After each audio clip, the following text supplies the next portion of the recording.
Today, we're diving into the 5 levels of extreme seafood in Goa.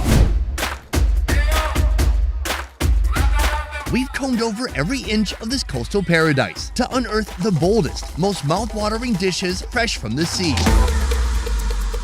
Goan would every day want fish in his house, so it would be either fish curry or a prawns curry. And with the Goan cuisine, there's a lot of spices which are involved into it. It's easily available since we're in the coastal area. And by the end of this video, we'll feast on a monstrous fish expertly grilled to perfection. But first, let's start with a little appetizer, Goan stuffed crab. For all the crab aficionados out there, our first contender takes the hassle out of shell cracking and goes right to the flavor. When you're coming to Goa, Goa is a land where you have seafood and a crab is a delicacy. So eating a crab that is basically off-bone is a specialty. So people who cannot eat the full crab with their own hands, they prefer the stuffed crabs. And since it is infused with a Goan masala, it adds to the taste of Goa.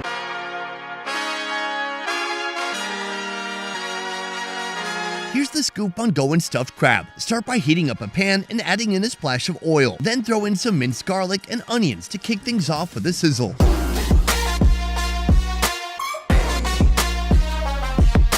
Next up, elevate the flavor profile with chopped tomatoes and the real MVP, Goan red masala paste, a fiery concoction of Kashmiri red chilies and local spices that bring the heat to level 11.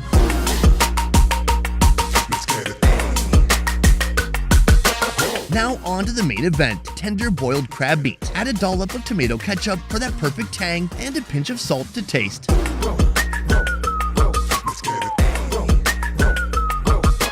Stuff it all back into its former shell residence for a presentation that's as impressive as it is delicious.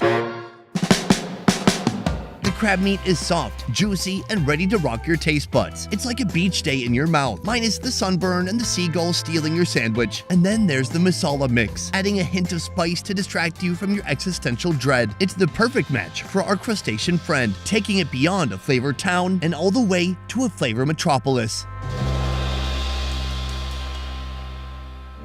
Time for seafood level 2, a coconut-based curry that's determined to drag the humble prawn out of its comfort zone and into uncharted culinary territory. This dish is infused with exotic local fruits like kokum and bilimbi, and I promise you, those are real fruits that exist, and they just might make you question everything you thought you knew about seafood. Prawns curry is it's a local staple diet. A Goan would every day want fish in his house. Okay, so it would be either fish curry or a prawns curry. And with the Goan cuisine, there's a lot of spices which are involved into it. There's a lot of coconut flavor which comes into it, and plus we use a lot of vinegar. And we use something called bimli, which gives a nice sort of sour taste, I would say. And it blends very well with the fish curry. And this is authentic homemade Goan cuisine.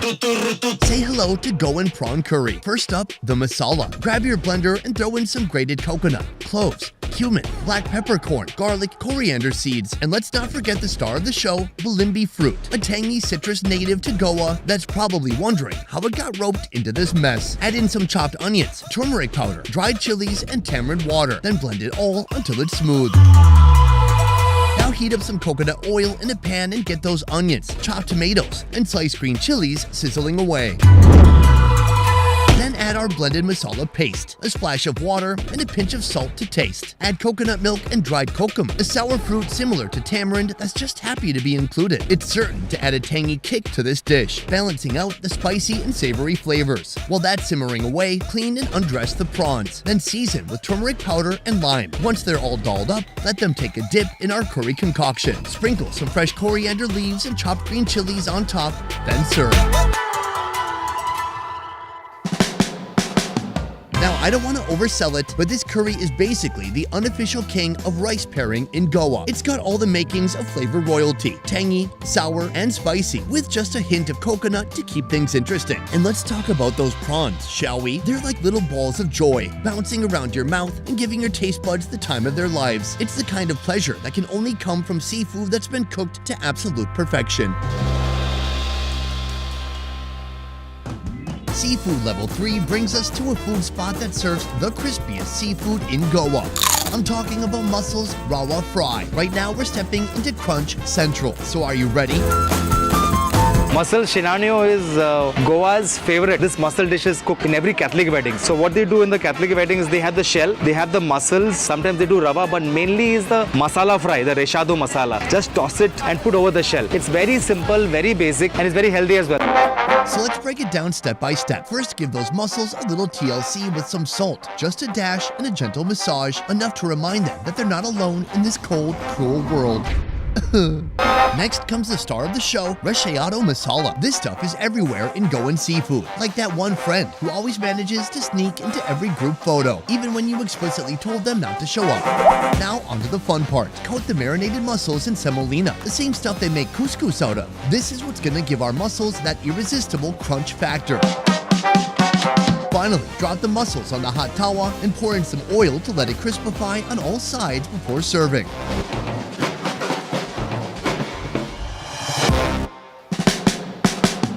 Mussels Rawa Fry. It's like the VIP guest at every beach bar and restaurant in Goa. You'll spot it on every menu, and for a good reason. That crispy semolina shell, it crackles with every bite. Inside, you'll find that tender mussel meat, tangy and spicy, courtesy of the Reshado Masala.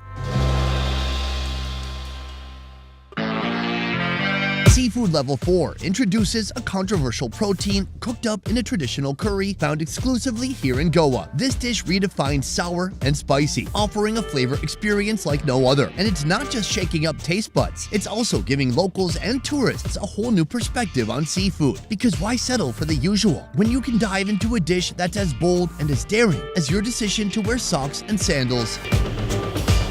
The dish ambotik is a traditional Goan dish. It is basically made with fish, and the fish what we use traditionally in Goa is shark. Shark being widely available everywhere. We do not have any restrictions of shark wherever some other places are banned. The second option also you could do it with sardines, but however we do it with shark. Meet Shark Ambotik, a dish that's here to shake up your seafood routine, whether you asked for it or not. First things first, let's make the masala. Throw in some red chilies, black pepper, cloves, cinnamon, cardamom, garlic, ginger, tamarind, red onions, Goan potty vinegar, turmeric powder, and cumin seeds. Give it all a good blitz until it transforms into a mouth-watering paste. Next, the shark cuts. Season them up with salt, ginger garlic paste, turmeric, and a squeeze of lemon. Let them marinate for a few hours to soak up all that flavor goodness. Now heat up a pan and pour in some oil. Toss in chopped garlic, ginger, green chilies, and sliced onions. Then saute until they're nice and fragrant. Now add in our ambotik masala, along with a splash of water, a pinch of sugar, Goan vinegar, and kokum, a local sour fruit that's like the distant cousin of the mangosteen. Finally, lay down our marinated shark cuts and let them simmer in the masala for a solid 5 minutes.